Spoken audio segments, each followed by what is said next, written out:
untuk bersama saya merenungkan rangkaian ayat surat At-Taghabun mulai ayat 14 sampai ayat 17. Saya ingin membacakan ayat ini seluruhnya dan setelah itu maknanya. Ya ayyuhalladzina amanu inna min azwajikum wa auladikum aduwwan lakum fahdharuhum wa in ta'fu wa tasfahu wa taghfiru fa innallaha ghafurur rahim. Innama amwalukum wa auladukum fitnah wallahu indahu ajrun azim. Fattaqullaha mastata'tum wasma'u wa ati'u wa anfiqu khairan li anfusikum wa man yuqa shuhha nafsihi fa ulaika humul muflihun. In tuqridullaha qardan hasana yudha'ifhu lakum wa yaghfir lakum wallahu syakurun halim. Sebelum saya membahas rangkaian ayat ini, ingin saya ingatkan kembali bapak-bapak dan ibu-ibu kepada pembicaraan dulu di bulan Ramadan ketika saya membicarakan tentang ampunan Allah Subhanahu wa taala. Dengan menyebutkan beberapa ayat suci Al-Qur'an dan hadis-hadis Nabi, kita sudah tahu bahwa setiap dosa yang kita lakukan, betapapun kecilnya, apalagi besar, akan menimbulkan akibat buruk dalam kehidupan kita di dunia ini dan pada hari akhirat. Dosa juga bisa menimbulkan penderitaan, bukan saja bagi diri kita, tapi juga bagi keturunan kita, keluarga kita, bahkan orang-orang di sekitar kita. Walaupun mereka tidak memikul dosa itu, tetapi mereka harus memikul penderitaan akibat dosa yang kita lakukan. Akibat-akibat dosa itu sering disebut sebagai tabi'ah. Terjemahan bahasa Inggrisnya consequences. Akibat dari perbuatan yang kita lakukan. Ada akibat-akibat dosa itu yang datang kepada kita dalam bentuk musibah. Wa ma asobatkum min musibatin fabima kasabat aydikum wa ya'fu an katsir. Tidaklah menimpa kalian musibat kecuali karena perbuatan kalian juga. Tapi Allah mengampuni banyak sekali. Di dalam ayat yang lain Allah berfirman, "Lau yu'ahidullahu an-nasa bi dzunubihim." Sekiranya Allah itu menghukum manusia karena dosa-dosanya, maka tidak ada lagi di permukaan bumi ini ada makhluk yang masih hidup. Begitu banyaknya dosa manusia sehingga sekiranya Tuhan harus menghukum untuk setiap dosa yang kita lakukan, tidak ada lagi di punggung bumi ini makhluk Allah yang hidup. Tetapi tadi disebutkan wa ya'fu an katsir, Allah ampuni banyak sekali. Salah satu cara untuk melepaskan kita dari akibat dosa kita, dari akibat-akibat buruk dosa kita, ialah memperoleh ampunan Allah Subhanahu wa taala. Ampunan itu dalam bahasa Arabnya tadi disebut afwan. Kata kerjanya ya'fu wa ya'fu an katsir. Allah itu memberikan afwan yang banyak sekali. Afwan arti sebenarnya adalah penghapusan, pemutihan, penghilangan hukuman. Seharusnya orang itu mendapat hukuman Allah Subhanahu wa taala karena dosa-dosanya, tetapi Allah ampuni banyak sekali. Sekiranya Allah itu tidak mengampuni banyak dosa-dosa yang kita lakukan, kita sudah tidak sanggup lagi menanggung bencana yang menimpa kita karena dosa-dosa yang kita lakukan itu. Wa ya'fu an katsir, tapi Allah itu mengampuni kita banyak sekali. Nah, bagaimana caranya kita memperoleh ampunan Allah Subhanahu wa taala? Di bulan Ramadan kita diberitahu salah satu cara untuk memperoleh ampunan Allah agar akibat-akibat buruk dosa kita itu tidak terjadi lagi pada kehidupan kita, dan kita tidak ingin itu terjadi pada keturunan kita.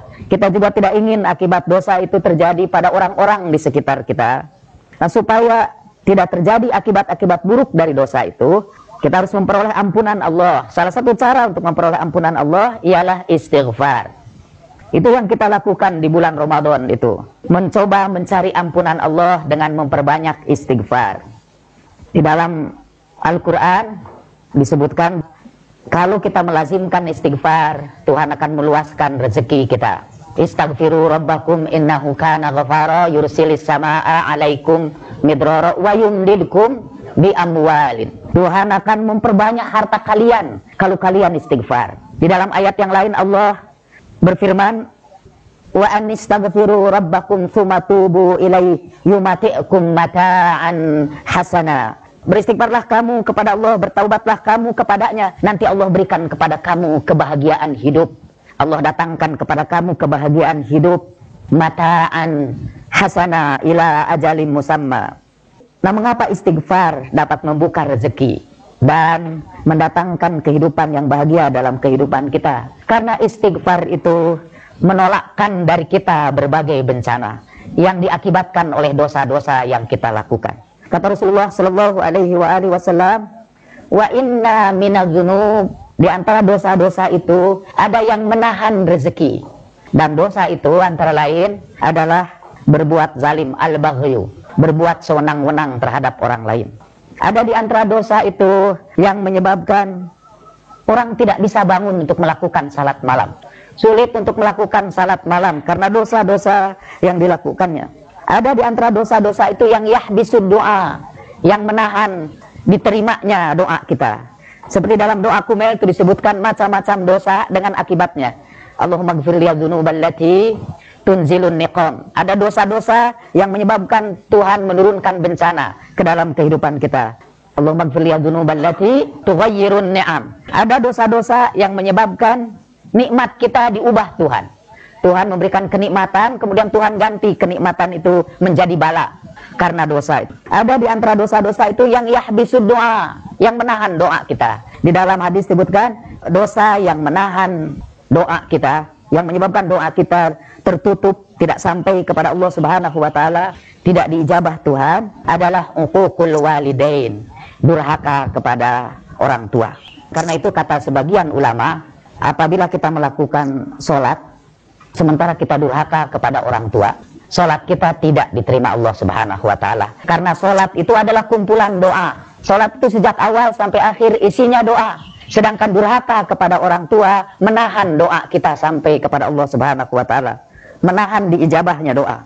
Imam Ja'far As-Shadiq bersabda, kalau kamu menampakkan wajah yang marah saja di hadapan orang tuamu, 40 hari sholat kamu tidak diterima Allah. Hanya karena menampakkan wajah saja. Nah, durhaka kepada orang tua itu termasuk yang menahan doa.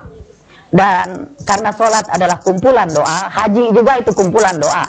Maka akibatnya juga kalau orang durhaka kepada orang tua, hajinya juga tidak diterima Allah Subhanahu wa taala. Nah, karena itu kita tadi dianjurkan di bulan Ramadan itu istighfar, untuk memohon ampunan Allah, agar dengan ampunan itu Allah menghapuskan dosa-dosa kita. Tapi istighfar itu doa juga, dan doa kita tertahan kalau kita durhaka kepada orang tua. Karena itu dalam rangkaian ayat-ayat yang saya baca tadi itu, Allah Subhanahu wa taala menunjukkan kepada kita satu amal yang dapat memastikan ampunan Allah kepada kita. Istighfar itu insya Allah dengan istighfar kita mendapat ampunan Allah. Tapi tidak semua istighfar kita itu diijabah Allah Subhanahu wa taala. Tidak semua permohonan ampunan kita ini diperhatikan Allah Subhanahu wa taala. Tidak semua permohonan penghapusan itu dipenuhi Allah Subhanahu wa taala. Imam Ali saja mengatakan berat itu syaratnya agar istighfar itu diterima Allah. Bapak-bapak dan ibu masih ingat kan? Ustaz Taufik pernah menyampaikannya di sini. Paling tidak ada 6 syarat itu supaya istighfar itu diterima Allah. Dan kalau dihitung satu-satu berat betul itu syarat istighfar itu. Sementara dosa-dosa kita seperti dalam lagu MH Ainun Najib dari syair bahasa Arab, "Dzunubi mithla a'dadir rimali, fahabli taubatan ya dzal jalali." Dosa-dosaku sebanyak bilangan pasir, anugerahkanlah kepadaku ya Allah ampunanmu, wahai pemilik keagungan. Wa umri naqisun fi kulli yaumi, sementara umurku berkurang setiap hari. Wa dzanbi zaidun kaifah timali, sementara dosa bertambah, bagaimana sanggup aku memikulnya. Nah, karena itu kemudian Allah Subhanahu wa taala dalam rangkaian ayat itu mengajarkan kepada kita amal-amal yang dapat memastikan ampunan Allah Subhanahu wa taala itu. Selain istighfar, yang tadi disebutkan istighfar itu tidak seluruhnya dapat memastikan ampunan Allah Subhanahu wa taala. Atau istighfar itu hanya menghapus sebagian dari akibat-akibat dosa kita. Ada amal-amal yang dapat menghapuskan seluruh akibat dosa itu dengan kepastian. Kita dapat memastikan ampunan Allah. Para ulama menyebutnya mujibatil maghfirah, yang memastikan datangnya ampunan Allah Subhanahu wa taala. Dan surat At-Taghabun yang saya baca ayat 14 sampai 17 menunjukkan kepada kita apa yang memastikan kita memperoleh ampunan Allah Subhanahu wa taala itu selain istighfar. Surat At-Taghabun surat 64 mulai ayat 14 sampai ayat 17 atau 18, saya tidak sempat menghitungnya. A'udzubillahi minasyaitonirrajim. Wahai orang-orang yang beriman, sesungguhnya di antara pasangan-pasangan kalian itu dan anak-anak kalian itu ada yang berubah menjadi musuh bagi kalian, maka waspadailah mereka. Ayat ini dimulai dengan mengatakan bahwa dalam kehidupan kita di dunia ini, Tuhan menghadirkan untuk membahagiakan kita, pasangan-pasangan hidup kita, istri atau suami dan anak-anak. Di dalam surat Ar-Rum yang sering dikutip oleh orang-orang yang melakukan pernikahan, di situ Allah menegaskan bahwa untuk kebahagiaan manusia itu Allah memberikan pasangan hidup bagi kita. Wa ja'ala bainakum mawaddatan wa rahmah. Lalu Allah ciptakan di antara kalian itu cinta dan kasih sayang. Di dalam ayat yang lain disebutkan bahwa anak-anak itu adalah hiasan hidup kita. Zuyyina lin-nasi bis-shahawati minan nisa'i wal banin. Diindahkan dalam kehidupan manusia itu kecintaan kepada perempuan dan anak-anak. Jadi mereka hadir di dunia ini untuk membahagiakan kehidupan kita, untuk mengisi hidup ini dengan kebahagiaan.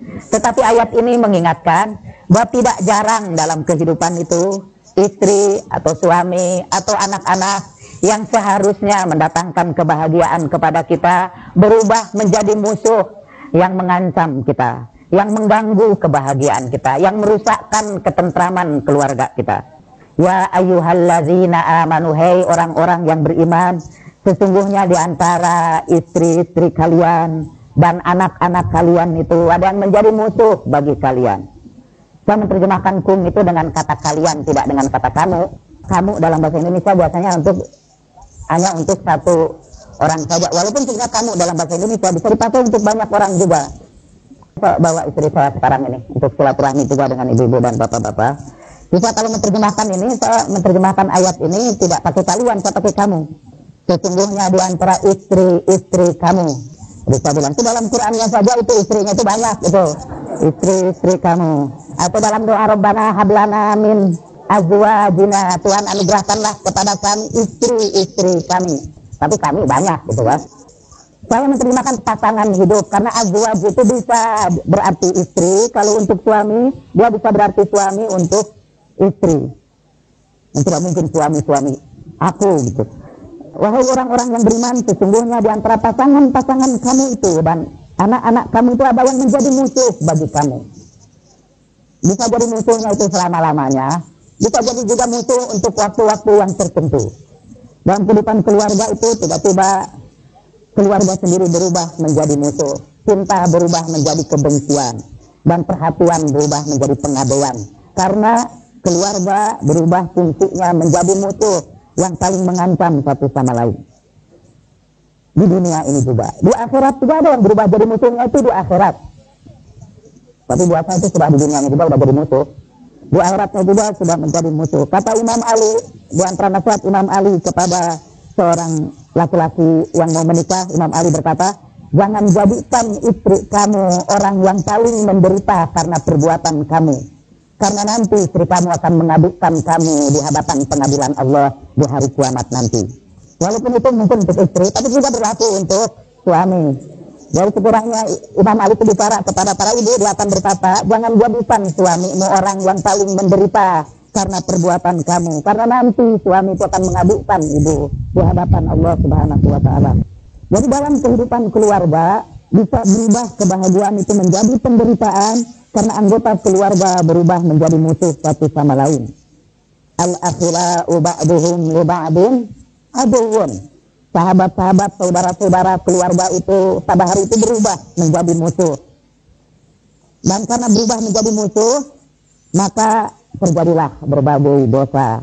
Dan dosa itu menyebabkan tadi berbagai bencana terjadi dalam kehidupan keluarga kita. Kemudian Allah menasihatkan kepada kita bagaimana caranya supaya musuh itu berubah menjadi pecinta yang setia. Bagaimana mengubah keluarga yang tadinya hancur karena permusuhan itu menjadi keluarga yang bahagia. Allah menasihatkan kepada semua anggota keluarga itu untuk melakukan 3 hal.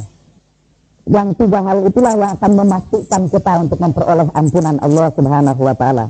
wa in ta'fu wa tasfahu wa taghfiru fa innallaha ghafurur rahim. Ta'fu, tasfahu, taghfiru itu artinya sama dalam bahasa Indonesia, memaafkan. Jadi kita harus menerjemahkannya dengan mencari sinonim kata memaafkan dalam bahasa Indonesia. Dari Bandung sampai ke sini saya hanya menemukan dua. Ta'fu, memaafkan. Tasfahu tadi saya sudah sebut, mengampuni. Taghfiru, saya ulang lagi, memaafkan lagi. Nah, dalam bahasa Arab, ketiga kata memaafkan itu punya arti yang berbeda-beda. Kata ta'fu, dari kata afwan, orangnya disebut afuwun. Orang yang banyak memaafkan disebut afuwun. Memaafkannya itu disebut afwa. Karena itu di bulan Ramadan, di salat malam kita menyebut Allah itu sebagai zat yang senang memaafkan, dan Allah itu suka juga kepada orang yang suka memaafkan. Allahumma innaka afuwun karim tuhibbul afwa fa'fu anni. Ya Allah, sesungguhnya Engkau ini Maha Pemaaf, senang memaafkan dan Maha Pemurah. Engkau juga cinta kepada pemaafan gitu. Engkau juga suka kepada memaafkan itu. Fa'fu anni, maafkanlah aku. Dari kata afwa itu ada dalam bahasa Indonesia jadi kata maaf. Maaf itu berasal dari kata afa juga dalam bahasa Arab. Arti sebenarnya dari kata maaf, arti awalnya maaf itu artinya menghapuskan, menghilangkan jejak, membersihkan bekas-bekas sesuatu, itu disebutlah afwan. Atau kata apa fi'il madinya. Di padang pasir di negeri Arab itu seringkali ada gunung yang terdiri dari kumpulan debu-debu saja yang diangkut oleh padang pasir. Dia bisa sangat tinggi sekali, tapi suatu saat gunung itu bisa hilang karena ditiup angin. Sehingga orang Arab yang menyelusuri padang pasir tidak pernah menjadikan bukit-bukit pasir itu sebagai tanda. Bisa menyesatkan. Karena hari ini ada, esok mungkin tidak ada. Disapu bersih oleh angin. Nah, menyapu bersih sampai tidak ada bekasnya itu dalam bahasa Arab disebut afa, wa'fu, afwan. Atatur riyahu al-jibala. Jadi angin itu menyapu bersih bukit-bukit debu itu. Jadi memaafkan artinya menghapuskan jejak-jejak, bekas-bekas atau luka-luka di dalam hati.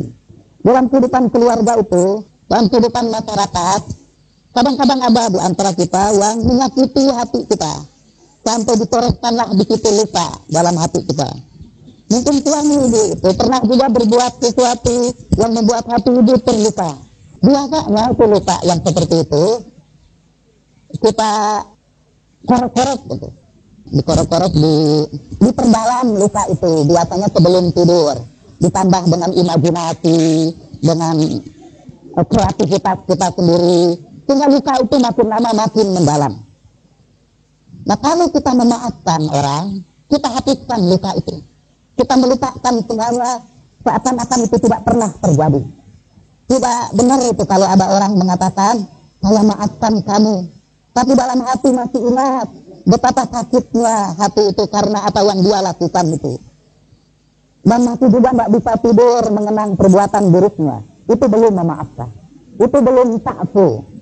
Belum memaafkan. Karena belum menghapuskan bekas-bekas dari kezaliman orang lain itu di dalam hati kita.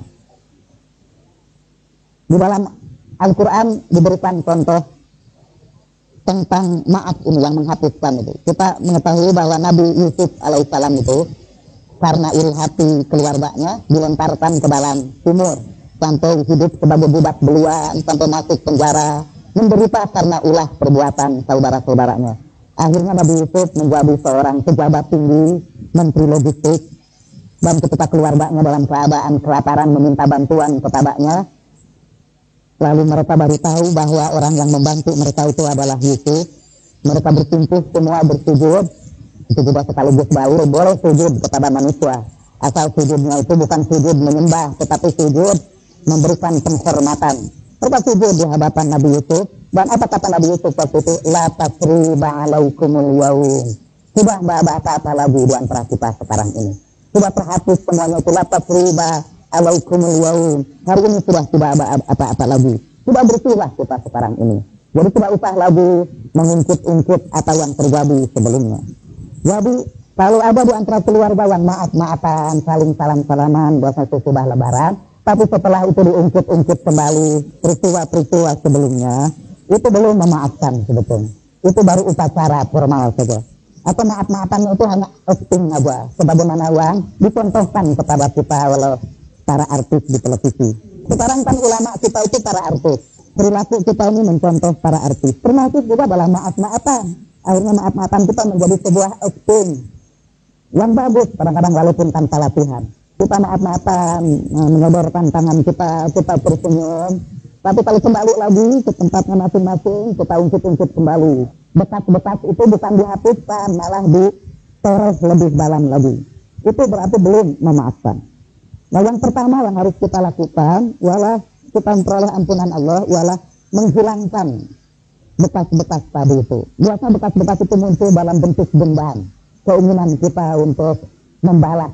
Karena dia pernah menyakiti hati kita, maka kita pun baru merasa puas kalau kita sudah menyakiti dia lagi. Kata Imam Ali, karamallahu wajhah, wa aqallun nas rahatan aktsaruhum suhuban. Orang yang paling sedikit mendapat ketentraman dalam hidupnya adalah orang yang paling banyak menyimpan dendam. Orang yang tidak bisa tentram dalam hidupnya itu orang yang selalu menyimpan dendam. Saya sering mengulangi itu tulisan dua Carnegie itu. Ada satu bab di dalam bukunya itu. Yang satu bab itu kira-kira setengah dari bab itu isinya daftar nama penyakit yang diakibatkan karena kita menyimpan dendam.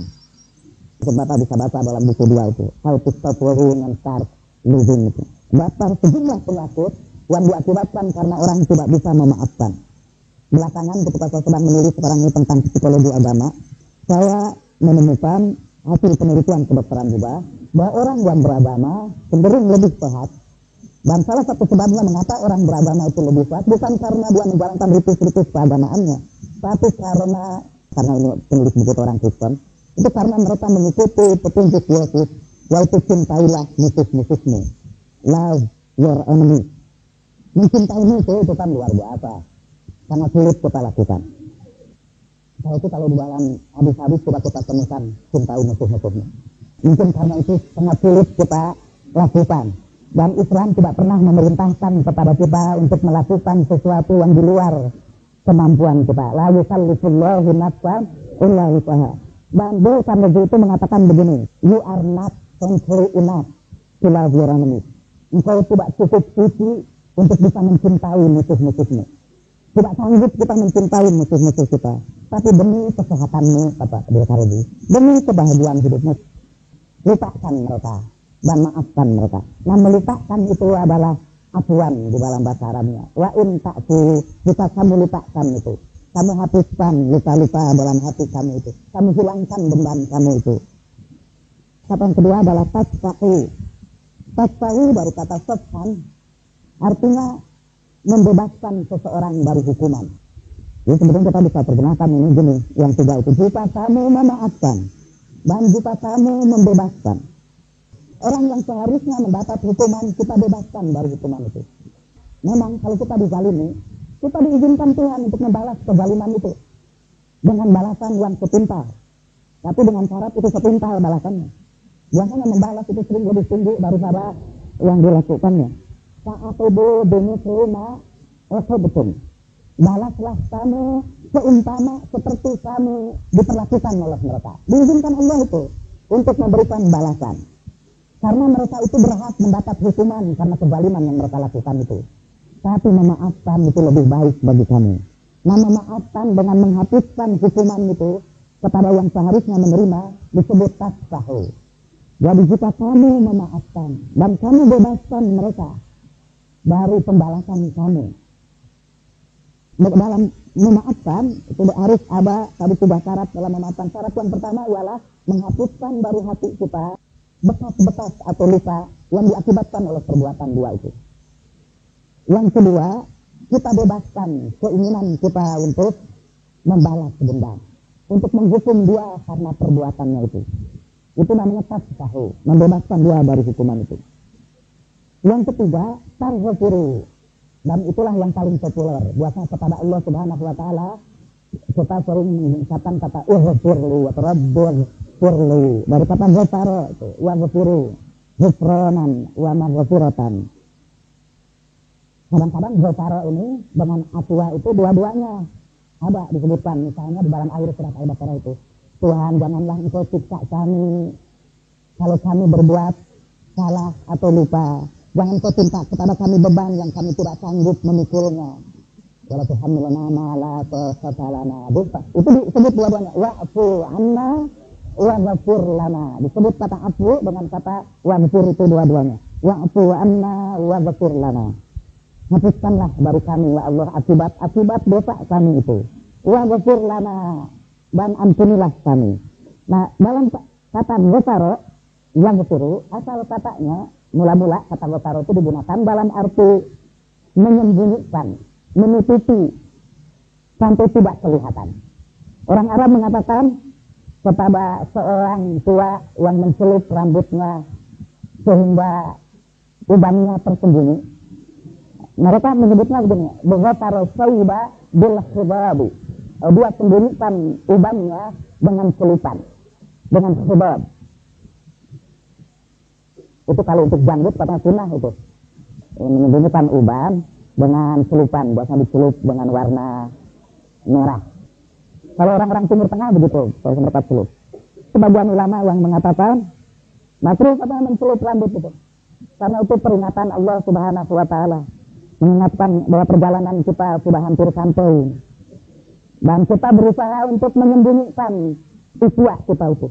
Saya sering mengatakan dan dengan penuh permohonan maaf mumpung lebaran kepada ibu-ibu bahwa pekerjaan ibu-ibu itu paling sering adalah menyembunyikan jejak-jejak uswah dengan satu ilmu yang disebut kosmetik. Nah, inti dari kosmetik adalah menyembunyikan jejak-jejak uswah itu. Uban itu termasuk jejak-jejak uswah. Karena itu sebagian ulama mengatakan dimakruhkan itu untuk, tapi karena itu fikih kita nggak usah mempersoalkan. Jadi kalau bapak senang menyembunyikan nggak apa-apa.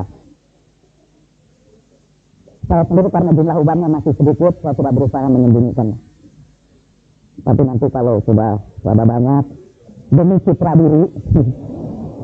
Nah, menyembunyikan itu dalam bahasa Arabnya itu ghafara.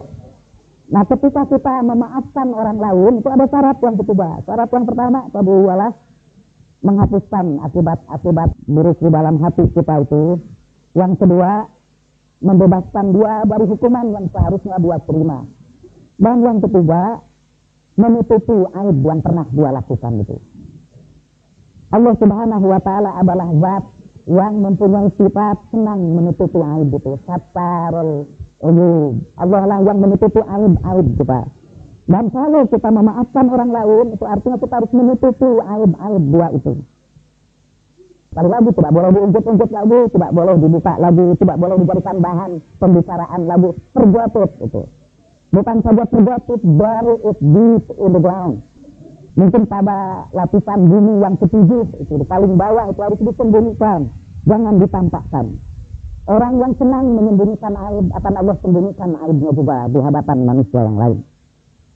Kalau kamu karena melakukan tiga hal itu ketika kamu memaafkan saudara-saudara kamu, sesama manusia atau anggota-anggota keluarga kamu, fa'innallaha ghafurur rahim. Maka sesungguhnya Allah Maha Pengampun dan Maha Penyayang. Kalau kita dapat memaafkan orang lain dengan tiga syarat seperti itu, insya Allah kita dapat memastikan ampunan Allah Subhanahu Wa Taala kepada kita. Allah tidak akan mengampuni orang yang tidak mau juga memaafkan orang lain. Karena Allah itu afuwun karim dan yuhibbul afwa. Engkau itu juga mencintai kemaafan itu. Kita lanjutkan pada ayat berikutnya. Satu yang menyebabkan kita memperoleh kepastian ampunan Allah Subhanahu Wa Taala, yaitu kesediaan kita untuk memaafkan orang-orang lain yang pernah menyakiti hati kita atau pernah melakukan satu perbuatan yang tidak kita sukai. Karena sebetulnya kita ini bukan saja sakit hati oleh perbuatan orang lain yang memang dimaksudkan untuk menyakiti hati kita. Paling sering kita sebetulnya sering sakit hati karena perbuatan orang lain yang sebetulnya tidak menyakiti hati kita. Cuma kita tidak sukai perbuatan itu. Jadi kesalahannya terletak pada pesawat penerimaan, Mbak. Bukan di dalam perbuatan itu. Kita artikan itu sebagai perbuatan yang menyakitkan hati kita. Nah, dengan memaafkan itu Allah akan melimpahkan ampunan kepada kita. Saya teringat kisah Imam Ali Zainal Abidin, itu penulis doa-doa sahifah sebuah buah yang dimiliki oleh ibu-ibu dan bapak-bapak. Imam Ali Zainal Abidin itu salah seorang dari keluarga Rasulullah Shallallahu Alaihi Wasallam, seorang manusia yang sangat salat. Kita tahu bahwa ia dikenal sebagai orang yang banyak sekali bersujud. Kalau ia bangun baru tempat tidurnya, yang pertama kalau ia lakukan, ia bersujud, berterima kasih kepada Allah. Ia sering pergi ke padang pasir bersujud. Sehingga karena banyaknya sujud, ia mendapat gelar satanah. Satanah artinya lentongan-lentongan kulit yang mengeras karena lamanya sujud.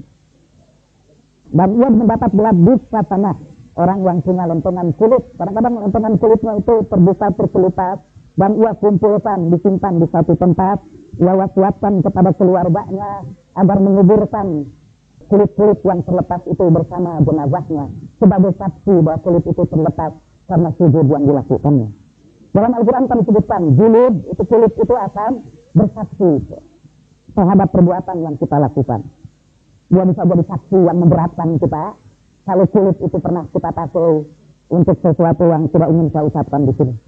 Kemudian tapi kulit itu juga bisa menjadi saksi bahwa ia pernah terkelupas karena bersujud kepada Allah Subhanahu wa Ta'ala. Walaupun saya tidak menganjurkan seperti ada rekan-rekan saya di Bandung yang secara sengaja bersujud sampai terkelupas dahinya, jadi dengan gerakan tertentu sampai terkelupas. Ada satu aliran di Bandung itu yang sujudnya itu sengaja begitu rupa sampai terkelupas supaya kulit itu menjadi saksi pada hari kiamat.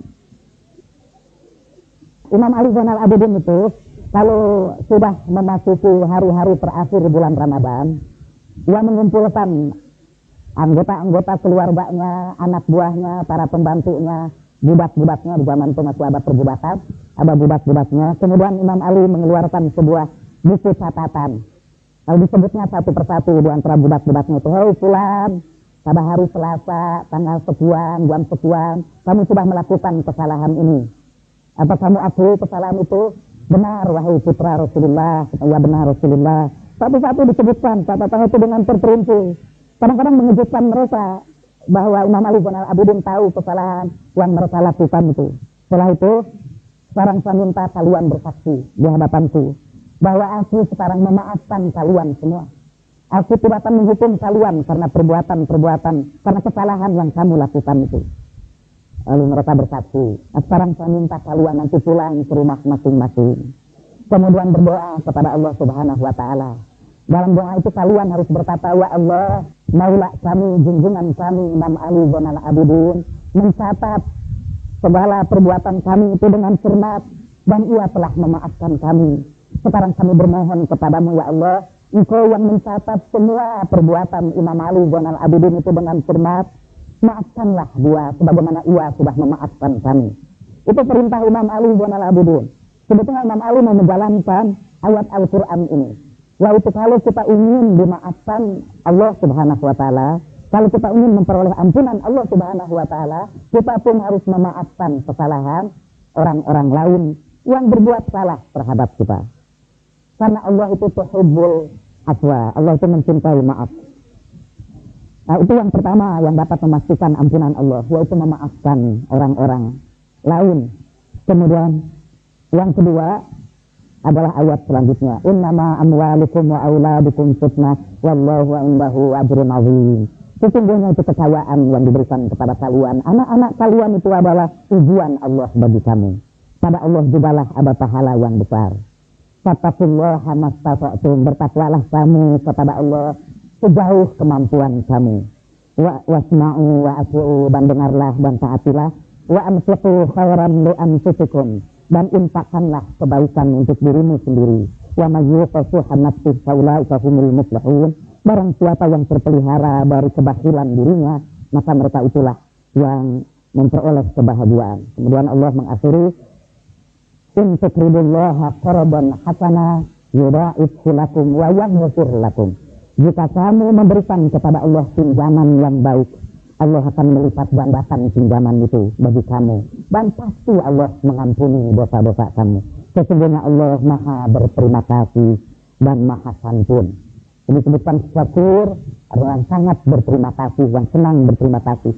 Dan terima kasih Allah kepada mereka yang memberi pinjaman kepada Allah dengan pinjaman yang baik adalah mengampuni dosa-dosa kamu. Wa yaghfir lakum. Jadi ada cara yang kedua untuk memastikan ampunan Allah Subhanahu wa Ta'ala, yakni membagikan sebagian rezeki kita seperti disampaikan tadi oleh pimpinan pengajian di sini kepada saudara-saudara kita, memberikan pertolongan kepada mereka yang mendapat kesusahan, dan itu semua dihitung Tuhan sebagai pinjaman kita kepada Allah Subhanahu wa taala. In tuqridullaha qardan hasana yudha'ifu lakum wa yaghfir lakum.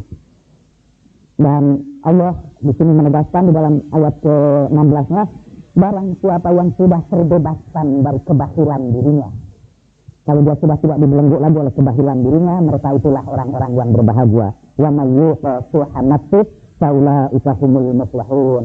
Mereka itulah orang-orang yang berbahagia. Saya ingin menjelaskan bahwa memberikan rezeki, berbagi kebahagiaan dengan orang lain itu menjadi jalan turunnya ampunan Allah terhadap dosa-dosa kita yang tidak bisa kita selesaikan dengan membaca istighfar. Itu bisa diselesaikan dengan membagikan rezeki kita kepada orang lain. Minggu yang lalu saya diundang oleh Pak Suposo, Gubernur DKI, untuk memberikan pengajuan silaturahim di DKI. Ternyata yang hadir di situ adalah para mubalig ke DKI, termasuk juga majelis ulama. Dan acaranya ternyata adalah acara muzakarah. Dalam acara muzakarah itu, nah waktu itu saya mengatakan bahwa seperti yang saya katakan di sini, bahwa dosa itu bisa berakibat kepada keturunan kita ratusan tahun kemudian. Sehingga Rasulullah Shallallahu Alaihi Wasallam pernah melarang sahabatnya berhenti di satu tempat untuk melakukan sholat dan memasak makanan dalam perang Tabuk, karena tempat itu adalah tempat yang tertutup. Dahulu kaum Ad dan Samud dibinasakan Allah di tempat itu. Jadi tempat itu masih menyimpan putusan Allah, padahal waktu sudah lewat ratusan tahun. Pada waktu acara tanya jawab, ada di antara hadirin itu, beberapa ulama juga itu, yang untungnya tidak memahami kata muzakarah itu. Ulama itu bertanya kepada saya, dia menanyakan kepada saya rencana DKI untuk mengubah proyek untuk membangun Islamic Center di tempat yang semula adalah tempat kemaksiatan. Itu kan tempat tertutup. Itu tidak boleh itu bangun di situ, kata dia. Nabi juga akan melarang orang salat di tempat yang tertutup itu. Itu kata dia. Bantah kebiasaannya ada itu. Jadi gimana pendapat Ustaz? Ini Ustaz dan para ulama harus memutuskan. Tidak boleh membangun Islamic Center itu di tempat yang semula adalah tempat kemaksiatan. Tempat yang tertutup, kata gitu. Saya itu menjawab secara singkat lah. Pertama, tempat itu betul itu pernah terbaru menjadi tempat kemaksiatan. Tapi belum tentu itu tempat itu menjadi tempat yang tertutup. Saya sama sekali bukan termasuk orang yang mendukung adanya tempat kemaksiatan. Tetapi saya ingatkan sebuah hadis di dalam Sahih Bukhari. Ada seorang perempuan pendosa yang seumur hidupnya itu hanya berbuat maksiat. Kehausan di tengah-tengah padang pasir. Kemudian dia masuk ke dalam sumur, mengambil air minum, melepaskan dahaganya. Dia lihat ada anjing juga yang kehausan menjulurkan lidahnya. Dia masuk lagi ke situ, mengambil air dalam mulutnya dan dalam tangannya, diberikan untuk melepaskan anjing yang kehausan itu. Dan kata Rasulullah Shallallahu Alaihi Wasallam, karena dia menolong anjing yang kehausan itu, Allah ampuni seluruh dosanya. Lalu saya bilang itu, orang-orang yang berkumpul, perempuan-perempuan penghibur yang berada di tempat itu, tanya di antara mereka yang datang di situ itu sebetulnya untuk cari nafkah, untuk membebaskan keluarganya dari kelaparan dan kehausan. Membebaskan anjing saja diampuni Allah Subhanahu Wa Taala, apalagi membebaskan manusia yang kelaparan dan kehausan. Maksud saya, sekali lagi saya tidak bermaksud mendukung lokalisasi. Tetapi ucapan kita yang dengan bantang menuduh mereka sebagai orang-orang yang tertutup dan merasa diri kita paling suci, itu belum tentu bisa dipertanggungjawabkan. Karena mereka melakukan kemaksiatan yang seperti itu, kadang-kadang didorong untuk keinginannya membantu. Dan saya sekali lagi percaya betul bahwa membagikan rezeki kita untuk menolong orang lain itu adalah cara untuk memperoleh ampunan Allah Subhanahu Wa Taala yang tidak bisa diperoleh dengan hanya membaca istighfar, dengan hanya membaca istighfar. Jadi kalau kita mendiri salat nanti di Islamic Center itu, insya Allah sah, Pak. Mudah-mudahan ya. Dan kemudian saya bicara kepada Pak Kuasa waktu itu, saya juga bermaksud mendirikan sebuah Islamic Center dan tidak pernah minta bantuan kepada DKI. di sebuah tempat yang insya Allah bukan tempat yang semula, juga bukan tempat maksiat. Karena kalau hanya sekedar tempat maksiat saja, di negeri ini hampir tidak ada apa tempat yang bersih baru kemaksiatan. Apa kita bangun masjid misalnya di sebuah tanah itu hasil menggusur dari tanah rakyat, dibeli dengan harga yang murah dan dengan mempermainkan mereka yang tidak punya surat-surat, itu kan juga kemaksiatan yang lebih besar. Atau kita bangun musola di kantor-kantor, pada kantor itu pusat korupsi. Jadi kenapa kita kalau berkembang kepada tadi itu belum ada yang kedua sebelum peristiwa itu terjadi memang Allah terbukti melaknat mereka dan menghancurkan mereka sama sekali. Kita kan tidak dihancurkan ini, cuma baru dihancurkan sebagian saja. Wa ya'fu an katsir, dan Tuhan membebaskan lebih banyak lagi. Jadi berbagi rezeki sekali lagi itu menolong orang lain adalah jalan untuk memperoleh ampunan Allah. Dalam bahasa Arab itu menggunakan bentuk yang dijazmkan. Dalam bahasa Arab itu ada sebuah struktur, kalau untuk memastikan sesuatu, kata kerja berikutnya itu dimatikan ujungnya. Soalnya in tajtahid tafuz, jika kamu rajin, kamu pasti bahagia. Ini pasti. Di sini Tuhan mengatakan, jika kamu pinjami Allah dengan pinjaman yang baik, yang ghafur lakum, pasti Allah ampuni dosa-dosa kamu. Nah, sedekah, infak, memberikan bantuan, berbagi rezeki dengan orang lain adalah penghapus terhadap dosa-dosa kita. Dan sekali itu tadi itu berita dari DKI. Yang terakhir ini saya kutip dari Biharul Anwar, sebuah ensiklopedia hadis yang terdiri dari 111 jilid. Saya menganjurkan Azhara ini punya itu ensiklopedia hadis 111 jilid. Karena di sini ini pengajuan bahasa orang tanya, hadisnya apa ini? Saya bisa aja itu ilmu hadis. Wah, tapi sering kali kita tanya sama ustaz itu hadisnya apa? Nah, kalau kita sebutkan hadisnya itu riwayat siapa Pak? Dan biasa hadirin itu ditutup juga riwayat siapa aja, mereka duaan aja itu. Ini saya sebutkan ini sumbernya dalam Biharul Anwar dan saya sama sekali tidak menipu. Nanti mungkin Ibu Tarul akan menyediakan perpustakaan itu kitab Biharul Anwar itu di sini 111 jilid. Itu luar biasa. Nah, saya akan baca terjemahannya, saya maksud baru habis itu. Nanti pada hari kiamat ada orang yang oleh Nabi disebut orang yang bangkrut, yaitu dia membawa seluruh pahala hajinya, sholatnya, saumnya, kehadatan Allah Subhanahu wa Ta'ala. Tapi tiba-tiba datang orang mengadu, ya Allah, dia dulu pernah menzalimi aku, pernah menyakiti hatiku. Lalu dia harus bayar itu, dia harus menebus perbuatan dosanya itu. Dan karena satu-satunya alat tukar di hari akhirat itu amal, bukan lagi dolar, apalagi rupiah, dia akhirnya mengeluarkan amalnya, baru timbangan amalnya diserahkan kepada orang yang pernah dia sakiti. Seorang lagi datang, ya Allah, dia dulu pernah menuduh aku macam-macam, padahal aku terlepas dari segala tuduhan itu, dia bayar lagi. Ya Allah, dulu dia pernah merusakkan kebahagiaan kami karena fitnah yang dia sebarkan, lalu dia serahkan lagi. Sampai seluruh amal ibadahnya itu sudah habis, dipakai untuk bayar utang-utang dia di dunia ini karena perbuatannya yang menyakiti orang lain. Kata Imam Ali, bekal yang paling buruk untuk hari akhirat adalah menyakiti sesama manusia. Bu'sal zab ilal ma'ad az-zulmu 'alal 'ibad. Jadi dia sudah ketakutan lah. Jadi dia sudah yakin bahwa timbangan amalnya itu sudah menjadi timbangan yang sangat ringan. Wa amma man khaffat mawazinuhu fa ummuhu hawiyah. Orang yang ringan timbangannya itu, tempat kembalinya itu adalah neraka hawiyah. Wa ma adraka ma huwa, tahukah kamu apakah dia itu? Narun hamiyah, itu api yang membinasakan. Dia sudah tahulah nasibnya itu bahwa dia akan dilontarkan ke api neraka. Bahwa seluruh sholat ibadahnya itu semua tua-tua karena dia menyakiti orang lain, karena dia berbuat dosa kepada orang lain itu. Dan akibat dosanya seluruh pahala amal-amal ibadahnya itu dihapuskan Tuhan, malah ditimbahkan kepada orang lain. Dalam keadaan menderita seperti itu, tiba-tiba ada seorang mukmin yang saleh datang kepadanya. Dia mengenal itu waktu di dunia. Kata dia, hei kawan, sudah seluruh amal saleh yang aku miliki aku serahkan kepada kamu.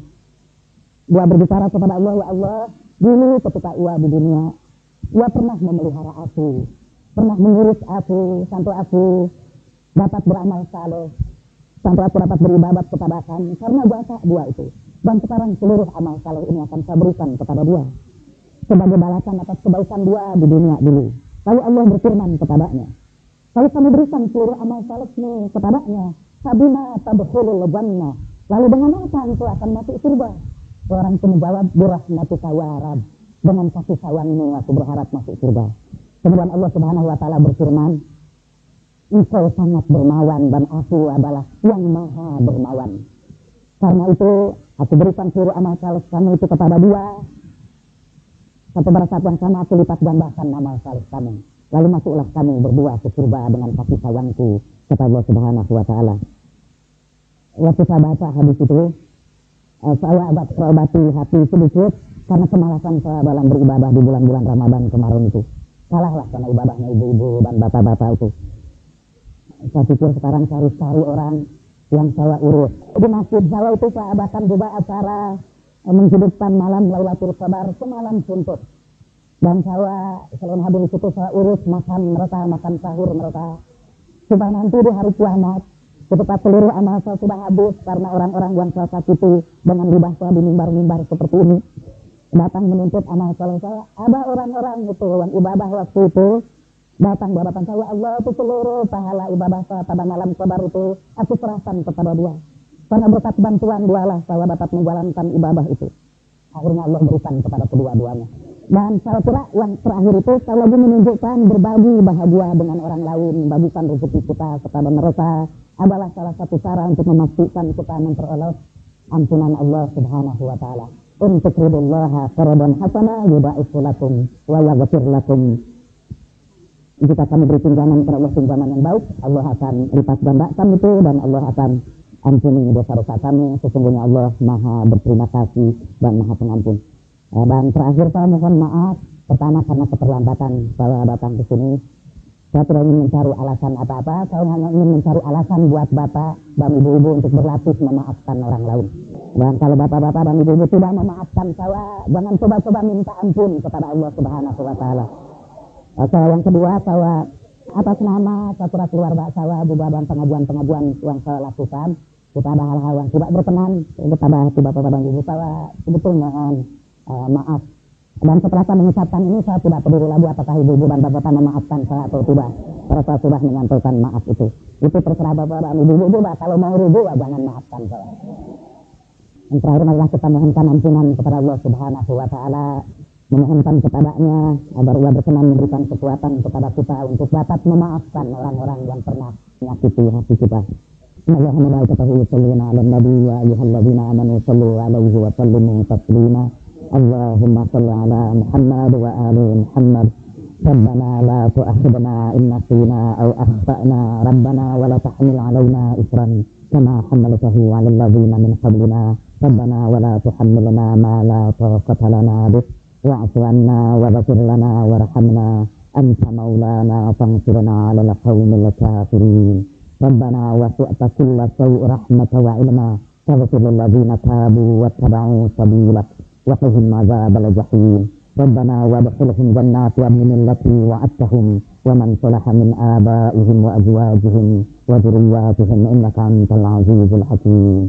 Allahumma innaka 'afuwwun karim tuhibbul 'afwa fa'fu 'anna. Allahumma innaka 'afuwwun karim tuhibbul 'afwa fa'fu 'anna. Allahumma innaka 'afuwwun karim tuhibbul 'afwa fa'fu 'anna. Rabbana ighfir li wa liwalidayya wa lil mu'minina yawma yaqumul hisab. Rabbana ighfir li wa liwalidayya wa lil mu'minina yawma yaqumul hisab. Rabbana ighfir li wa liwalidayya wa lil mu'minina yawma yaqumul hisab. Rabbana la tuzigh qulubana ba'da idh hadaytana wa hab lana min ladunka rahmah innaka antal wahhab wa ajirna minan nar bi rahmatik. Allahumma amdud lana fi a'marina wa awsi' 'alaina fi arzaqina wansur 'alaina rahmatak.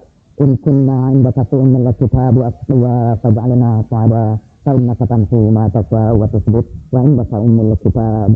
Subhana rabbika rabbil 'izzati 'amma yasifun wa salamun 'alal mursalin walhamdulillahi rabbil 'alamin. Al-Fatihah.